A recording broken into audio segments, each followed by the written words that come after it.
दोस्तों, टाइटैनिक का मलबा देखने गई पनडुब्बी की खोज कई दिनों से चल रही थी।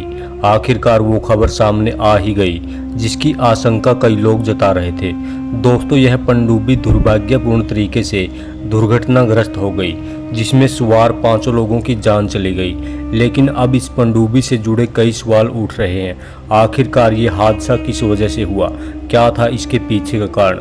अमेरिकी नौसेना के एक अधिकारी ने बताया कि मलबे के 2 ढेर मिले हैं, जिसमें एक टाइटन पनडुब्बी का पिछला हिस्सा मिला है, वहीं दूसरे ढेर में टाइटन का लैंडिंग फ्रेम दिख रहा है। इन्हीं बातों से संकेत मिल रहा है कि शायद पनडुब्बी में विस्फोट हुआ जिसकी वजह से यह 2 हिस्सों में टूट गई। बताया जा रहा है कि इस पनडुब्बी में ब्लैक बॉक्स नहीं था जिसकी वजह से इसकी अंतिम लोकेशन नहीं मिल पाएगी।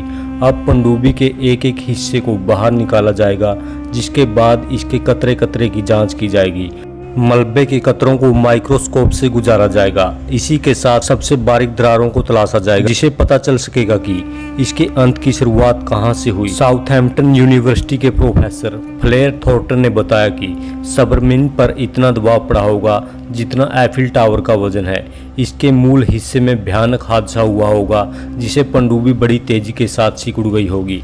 अब सवाल ये उठता है कि अगर ऐसा हुआ तो ठीक ढंग से टेस्टिंग न किए जाने की वजह से हुआ। लंदन के इंपीरियम कॉलेज के प्रोफेसर रोड्रिक ए स्मिथ ने कहा कि अगर कार्बन फाइबर बनाए जाने के दौरान उसमें आंतरिक दोष पाए जाते हैं तो उससे नुकसान हो जाता है। अब टाइटैनिक पनडुब्बी के कार्बन फाइबर हिस्सों की गहनता से जांच किए जाने की जरूरत है।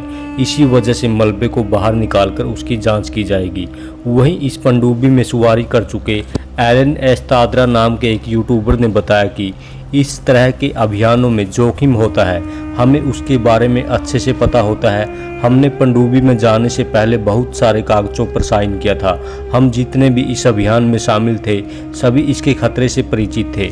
1000 फीट की गहराई पर जाने के बाद हमारा संपर्क टूट गया था जिसे हम सभी घबरा गए थे, लेकिन थोड़ी देर बाद ही हमारा संपर्क फिर से जुड़ गया जो दोबारा कभी नहीं टूटा। दोस्तों, हम भगवान से प्रार्थना करते हैं कि इस पनडुब्बी में मारे गए लोगों की आत्मा को शांति दे।